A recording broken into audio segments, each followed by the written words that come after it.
Is sustainable flying possible? Well, the short answer is no. But that doesn't mean we can't do everything we can to fly as sustainably as possible. Here are 10 things you can do to fly more sustainably. Hey guys, welcome to Finding Yugen. If you are new to the channel, my name is Ryan, and this channel is all about responsible traveling while on a budget. If you watched last week's video, you'll know that I covered how to find flights as cheaply as possible. So this week, I thought it would only be fair that we cover how to make flying as sustainable as possible. Now, if you are new to the channel, make sure you hit that subscribe button. And let's kick it off with tip number 1, which is flying direct. Now, according to flygreen.com, one flight from Amsterdam to New York City is responsible for about 1.77 metric tons of carbon emissions per person. To put that in perspective, that's 2,542 laundry washes, 866 10-minute showers, 920 days straight of watching TV, and about 18% of the yearly energy consumption of a Dutch household. Now you guys might ask, Ryan, if I'm flying from Amsterdam to New York City with a layover in between, wouldn't it just be the same amount of emissions just cut in half? And the answer to that question is no. In a study by NASA, they found that 25% of all of our emissions while flying comes from takeoffs and landings alone, with taxiing being the largest contributor. So the less you taxi, the less takeoffs, and the less landings, the better. Now, tip number 2 is to fly coach. Now, this may not seem as obvious as some of the other points here, but flying first class and business class actually has a much more detrimental environmental output than if we flew coach. In fact, in a study done by the World Bank, they found that you are likely to emit 4 times the amount of carbon as a business class passenger than someone who is riding in coach. This is because business and first class seats usually take up more space, add extra weight, use more amenities, and require more attention from staff. Tip number 3 is to use the most fuel-efficient airlines. While ranking the top 20 most fuel-efficient transatlantic airlines, the ICCT found that number 1 Norwegian Air was actually 51% more fuel-efficient than number 20 British Airways. I will also leave the link to the full list down in the description below so you guys can check that out. When checking out flights, you guys can also see which airlines use biofuels, as these tend to be less harmful than standard fuel. If you can, also check which plane model your airline will be using, as more modern plane models tend to be more fuel efficient. Tip number 4 is to pack lightly. Now this one is pretty simple. More weight equals a heavier plane, which equals more fuel needed to get to your destination. If you can, try sticking to a carry-on like a travel backpack so you can easily reduce your carbon footprint. Tip number 5 is to fly less frequently by spending more time in your destination. As we mentioned in tip number 1, one flight can equate to about 1 to 2 tons of carbon emissions per person. So one way to combat this is to fly less frequently. When planning your trips, think quality over quantity. Instead of planning many short trips, plan fewer but longer trips where you can spend more time in your destination, get to know the local culture better, and spend more time supporting local businesses. Tip number 6 is to reduce waste by coming prepared. Now, it's no secret that flying is pretty wasteful. Whether it be the plastic food containers and utensils, the plastic cups, or even the disposable earbuds, much of what we consume on a flight goes straight to the trash. The IATA found that in 2018, 6.1 million metric tons of waste was produced by aircraft. If we all brought our own water bottles, our own food and utensils, and our own earbuds, it would actually reduce plastic waste on aircraft considerably. On top of this, beware of ripping the plastic wrapping off of airline blankets, pillows, and toiletries. Due to strict health and safety regulations, much of the waste that is generated on airplanes cannot be reprocessed and ends up incinerated, sending toxins up into the air.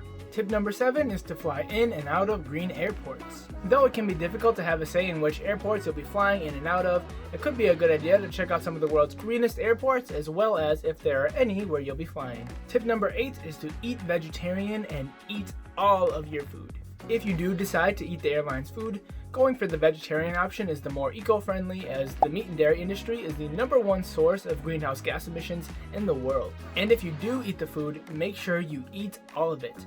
23% of all of the waste produced on flights is perfectly good food and beverages. I know this kind of contradicts my earlier point of bringing your own food to avoid plastic waste. It could seem that now by avoiding plastic waste, you're contributing to food waste, but the logic here is that airlines have the power to plan how much food to bring on their flights. As you can see, there's already a huge surplus of food that they already waste, so it's clear that a more eco-friendly system is needed. If more people bring their own food, airlines will get the message that they don't have to bring so much food on their flights. Tip number 9 is to try to book flights with more passengers. Although it may not be the most comfortable, flying on a full plane is always more sustainable than flying on a plane that isn't full. If the plane is going to use so much fuel to get from point A to point B, it is best to have as many people as possible to get to that point. Although a flight at a full capacity of 400 people would use a bit more fuel than, let's say, a flight at half capacity going the same distance just due to the extra weight, 2 flights going the same distance with about 200 people each would still be more harmful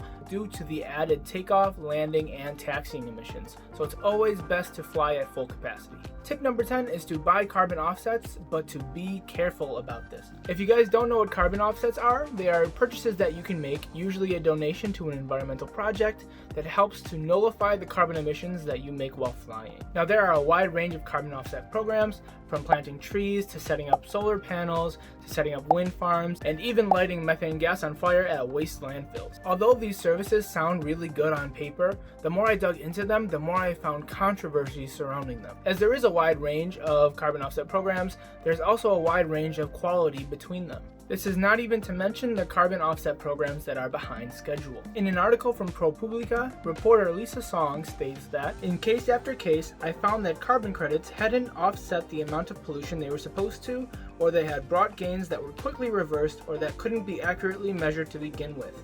Ultimately, the polluters got a guilt-free pass to keep emitting CO2, but the forest preservation that was supposed to balance the ledger either never came or didn't last. So what, are we just not supposed to buy carbon offsets then? You don't necessarily have to stay away from carbon offsets, but if you do decide to buy them, look for certifications from groups like the Green E or the Gold Standard so that you will know that your money is going towards a worthwhile offset program. If you are wondering how much you should spend in carbon offsets, you can check out the ICAO carbon emissions calculator. Just type in your flight, hit enter, and it will tell you how much you will be expending personally. If you aren't comfortable giving to carbon offset programs, you can also donate to local community service environmental projects, or you can also donate to climate groups and organizations. Bonus tip, tip number 11. The reason why I didn't count this in the top 10 is because it's kind of cheating. But tip number 11 is don't fly. Now I know that carbon offsets can seem like a one-click way to absolve all the damages that you make through carbon emissions, but this is truly not the case. The best way to avoid emissions is to not fly at all. If you are taking a shorter route where flying isn't absolutely necessary, try taking public transportation or hybrid vehicles to significantly lower your environmental impact. If you are traveling a long distance in a group, it is much better to drive, whereas if you are traveling a long distance by yourself, it is much better to fly, just because of how much fuel you would be expending per mile while driving. When it comes to the largest contributors towards climate change, air travel only makes up about 10% of all global emissions from transportation, while automobiles make up about 60% of these emissions. So should we really be worrying so much about our environmental impact from flying? The answer is still yes. We still want to be the most sustainable travelers we can be. Airplanes still give off harmful greenhouse gases at much higher altitudes than cars do, so we want to do what we can to be as sustainable as we can. Alright guys, that is all I have for you guys today. Just like last week, I will be leaving all of my sources down in the description below, so if you guys want to read more, you can check that out. If you like this video, leave a like, comment, subscribe if you haven't, hit that notification bell. Also follow me on my socials, I'll leave the links to those in the description as well, and I will see you guys next week.